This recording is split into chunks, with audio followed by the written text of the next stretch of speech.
예, 오늘의 증시 브리핑 시작하겠습니다. 미증시가 오늘 또 상승을 했죠. 그러니까 S&P 500 지수가 4,500포인트 돌파했고, 4일 연속 올라갔고, 애플 같은 경우는 이제 51선까지 돌파하는 그런 모습이 나왔거든요. 제가 이제 중요한 포인트 중에 하나가 엔비디아 말고 다른 거 하나 정도 더 올라가 줘야 된다. 뭐 애플이든 됐든 아마존이 됐든. 근데 오늘 이제 애플이 신규 아이폰 출시에 대한 어떤 기대감 이런 것들 이제 주가에 좀 반영이 되면서 이제 올라가면서 시장을 끌어올렸고, 또 엔비디아 주가도 오늘 밀린 건 아니었거든요. 그러니까 1% 정도 올라가면서 최근에 시장을 끌어왔던 종목, 그다음에 그동안 좀 주춤했던 종목군들이 이제 고르게 다 움직이면서 미증시가 상승했다. 이 점은 이제 우리 증시에는 이제 긍정적인 요인이 되죠. 그리고 이제 주가 자체도 엔비디아 같은 경우 추가적으로 올라갈 가능성이 있다. 이런 뉴스들이 계속 나오고 있거든요. 매수 의견에 목표 주가 막 700달러대 이렇게 이제 나오고 막 그렇게 제한이 됐죠. 물론 이제 하락한 종목도 있었는데 테슬라가 오늘 약보합으로 끝났잖아요. 오늘 구겐하임에서 테슬라 매도 의견 냈는데 막 공급이 너무 많다. 그래서 가격 내려야 된다. 이런 주장도 하고 AI 그런 거 가지고 테슬라가 개발하고 있는 게 뭐 있는데 그래서 목표 주가 125달러인가? 하여튼 그 정도 제시했거든요. 근데 그렇게 보면 테슬라가 빠졌구나 이렇게 이해할 수도 있지만 구겐하임 저주스러운 어떤 보고서에도 0.1%밖에 안 빠졌다라는 건 또 나름은 선전을 한 거죠. 근데 어쨌든 종목들이 보면 애플 빼놓고는 지수도 그렇고 종목들도 그렇고 이렇게 시원스럽게 올라갔다 이런 느낌은 아니었거든요. 그래서 시장이 아주 강하게 움직일 수 있는 그런 배경은 아니었죠. 그 다음에 이제 지표를 보면 ADP 민간 고용이 예상치가 20만 정도였는데 17만 7천. 그러니까 20만 밑으로 떨어졌습니다. 그러니까 20만 밑으로 떨어지면서 어저께 구인 공고에 이어서 오늘도 고용 지표는 좀 예상치보다 낮게 나왔죠. 고용시장이 19있구나. 그러니까 이런 어떤 기대감을 또 자극을 했고, 또 GDP 수정치 같은 경우는 원래 속보치에서 2.4가 나왔는데 2.1로 내려갔거든요. 그러니까 이거 예상보다 낮게 나왔다라고 볼 수도 있지만 이제 그거보다는 그래도 2%대 성장률이 나오네. 그러면은 고용은 둔해지고 성장은 2%고 그럼 이거 자체가 이제 연착륙되고 있다라는 거잖아요. 물가는 세게 자극하진 않고 있는 상황에서. 그래서 여기까지는 좋은데 다만 이제 이 재료들이 대부분 다 이제 어저께 한번 나왔던 재료라서 어제 고용지표 가지고 한번 반응을 했던 상황이라서 추가적으로 반응하기는 좀 어중간했죠. 그래서 오늘 미국의 국채 금리도 더 빠진 건 아니었고 달러 인덱스가 좀 빠지긴 했지만 이게 드라마틱하게 이제 툭 떨어지고 그런 건 아니었거든요. 그래서 그 지표 빠진 건 이제 장 초반에 좀 반영되고 그 다음부터는 이제 좀 새롭게 증시가 좀 반영될 재료를 좀 기다려야 되지 않나? 이런 신중함 이런 것들이 좀 가동이 됐던 것 같습니다. 그리고 또 그 미국의 금리 확률 같은 경우도 보면 지금 보면 거의 5대5예요. 11월에 어제 같은 경우는 살짝 금리 동결 확률이 높아졌는데 지금은 또 5대5로 바뀌었거든요. 그러니까 이게 오늘 미증시 상황이 어마어마하게 좋았던 건 아니었기 때문에 어제 이미 반영된 상태에서 어쨌든 좀 매도가 나왔고 이 매도 나온 거를 갖다가 시장에 반응하면서 이제 시장이 약간 좀 밀리면서 마감이 되는 코스닥도 지수는 괜찮았지만 하락 종목이 더 많았잖아요. 그래서 전체적으로 좀 쉬어가는 그런 분위기를 만들었던 것 같습니다. 뉴스를 보면 초전도체가 또 아니라고 아닌 것 같다라고 또 이제 기사가 나오면서 이제 관련된 종목들이 좀 출렁거리는 형태를 보였고 조금 이슈가 되고 있는 게 오늘 관련주들이 올라간 건 아니지만 일부 종목은 반응을 했죠. 근데 어쨌든 중국 관광객이 계속 들어오고 있다. 그리고 이제 정부 차원에서도 중국 관광객 유입되는 걸 갖다가 잘 활용해야 된다. 그러니까 이런 어떤 메시지를 내놨죠. 그래서 이게 이제 향후에 좀 이슈가 되는지는 볼 필요가 있고, 그다음에 로봇주들이 가격이 올라갔는데 이건 로봇 뉴스 중에 하나를 제가 올려드린 거고, 은근히 로봇하고 연결고리가 있는 뉴스들이 되게 많았었거든요. 그래서 오늘 좀 이런 어떤 개별적인 종목군들의 어떤 이슈들이 좀 제기가 된 게 있었고, 그 다음에 이제 9월 전망이 되게 많이 나오는데, 9월 코스피를 되게 박스권으로 보더라고요. 그러니까 이게 9월 증시 어떻게 보냐고 저한테도 이제 문의가 와서 오늘 답변을 드렸는데, 그러면서 제가 전화 주신 분한테 한번 물어봤어요. 그러니까 전화 주신 분 이야기로는 대부분 다 박스권으로 본대요.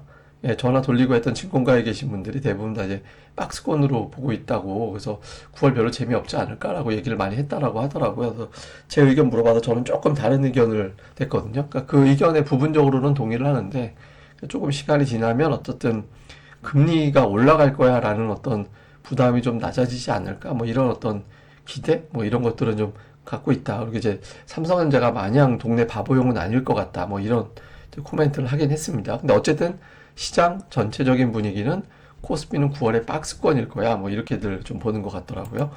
예, 그다음에 이제 차트를 보면 코스피 지수는 어쨌든 이번 달에 마이너스 났습니다. 근데 잘 보시면 작년도 이후에 코스피가 2달 연속 하락한 적은 없습니다. 그러니까 2개월 음봉은 있지만 저 음봉도 플러스 음봉이었거든요. 그래서 코스피는 2달 연속 하락한 적은 없었다라는 점과 종가 기준으로는 대부분 중요한 지지선은 다 복원시켜 놓고 끝났거든요. 그래서 좀 차트상으로만 놓고 보면, 패턴상으로만 놓고 보면 좀 플러스로 9월에 나올 것 같은데, 또 9월에 대해서는 또 여러 가지 의견들이 좀 있죠. 그 다음에 하이닉스 주가는 뭐 아직은 박스권입니다. 그러니까 한번 세게 5월에 좀 세게 올라가고 6월까지 이어진 다음부터는 11만 원 저점과 12만 원 고점에서 지금 뱅뱅 돌고 있거든요. 그래서 이거를 한번 12만 5천 원을 좀 강하게 푸시를 좀 해주면 저기서 이제 삼성전자 분위기도 좀 같이 풀릴 것 같거든요. 그래서 삼성전자가, 하이닉스가 9월 초에 그런 움직임이 나오는지. 그 다음에 이제 에로티베쿰이라는 종목이 최근에 되게 강한데, 제가 이제 이 차트를 보여드린 이유는 뭐냐면, 이런 유형의 종목들 한번 계속 보세요. 제가 맨날 말씀드린 게 수급이 좀 좋은 종목군들, 실적이 제대로 평가가 좀 덜 돼 있는 종목군들, 뭐 이런 거 자꾸 말씀을 드리잖아요. 그러니까 이 회사가 이제 워낙 강한 기술력 하나를 여기저기다 살짝만 응용해서 거래선을 되게 넓힌 기업, 이런 유형이거든요. 그래서 좀 유사한 기업들이 좀 몇 개 보이긴 하던데, 어쨌든 이제 그런 류의 기업들 자꾸 좀 찾아보는 과정이 필요할 것 같습니다. 그리고 이제 자동차 같은 경우는 최근에 이게, 별 특징 없는데 왜 자동차를? 근데 최근에 특히 외국인 쪽에서 자동차주 매수가 좀 들어오는 게 있어서 움직임은 별로 없는데 한번 추이는 좀 모니터링이 필요한 것 같아서 이제 기아 좀 설명을 드렸습니다. 자, 수급은 외국인들이 코스피는 팔고 코스닥은 되게 많이 샀습니다. 근데 최근에 보면 코스닥 매수가 되게 했어요. 그러니까 8월 21일 이후에 매도한 거 하루밖에 없거든요. 9일 동안에서 8일 매수를 했고, 최근 들어서 매수가 점점 세집니다. 590억부터 시작해서 1100억, 1300억, 2300억, 4400억까지 코스닥 쪽 매수가 되게 세지고 있거든요. 그래서 코스닥 종목 장세를 좀 가늠을 해볼 필요가 있고, 뭐 외국인 기관 종목들을 보니까 외국인들은 삼성전자를 우선주 포함해서 1600억을 팔았고요. 순매수는 하이닉스, 다음에 이제 한미반도체, 이수페타시스, 뭐 HBM하고 연결고리가 있는 종목군들, 다음에 일부 조선 이런 거 담았고, 기관은 오늘 금융투자가 매수였으니까 이제 대형주들이 좀 오른쪽에 가 있는 사례들이 좀 많이 있었죠. 다음에 금융주가 좀 많이 오른쪽에 가 있었고, 외국인들 코스닥 되게 많이 샀는데 에코프로하고 포스코 DX, 에코프로 BM만 3천억 넘게 샀거든요.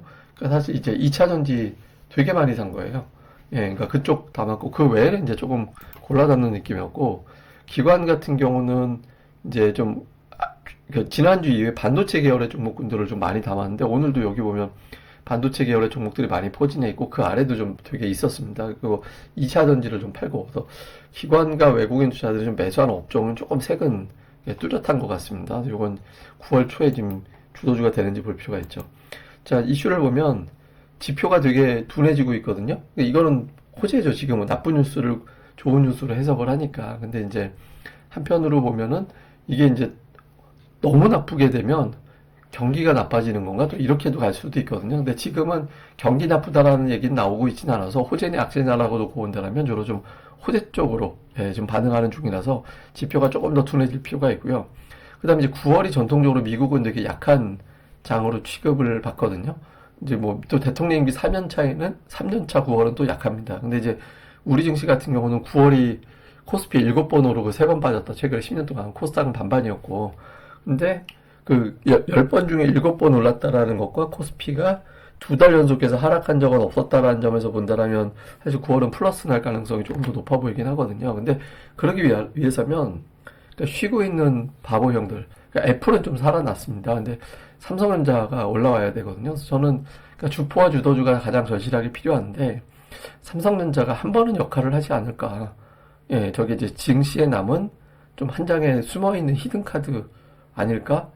저게 정말 바보형일까? 하여튼 근데 저는 바보형은 아닌 것 같은데 지금 하여튼 뭐 계속 칙칙거리면서 혼자 막 복싱 하듯이 막 혼자 아무도 상대방 없는 데가지고 구석에서 훈련만 하고 있는, 처음엔 열심히 훈련하나 보다 근데 바본가? 뭐 이런 생각 드는 거 있잖아요. 약간 그런 느낌이기도 해요. 근데 이제 저는 결국에는 삼성전자가 시장의 히든카드가 될 수도 있다 이렇게 이제 생각을 합니다. 특징은 이제 반도체와 로봇주가 오늘 강했던 게 특징이었고요. 그다음에 이거는 이제 뭐냐면 팬데믹 이후에 코스피가 4주 이상 연속 하락한 다음 어떻게 됐나? 이게 2주 후는 올라갈 확률이 높죠. 왜냐면 하락이 멈췄으니까 4주 이상 연속 하락한 게 끝났다라는 의미고, 그렇기 때문에 이제 1주 동안은 무조건 플러스가 났으니까 저게 이제 끝난 통계가 되는 거고, 근데 2주까지 한번 합쳐서 한 주 더 해서 2주 동안 어떻게 됐나 봤더니 플러스 나는 사례가 더 많았거든요. 그러니까 이번 주도 현실적으로 보면은 이제 플러스로 놓고 본다라면 이제 또 그럴 가능성이 높죠. 근데 이제 더 중요한 건 다음 주부터가 중요하니까, 그러면 연속 하락 이후에 4주차까지는 어떻게 됐나? 그러니까 3주, 4주차 합쳐서 어떻게 됐나 봤더니 다 올랐어요.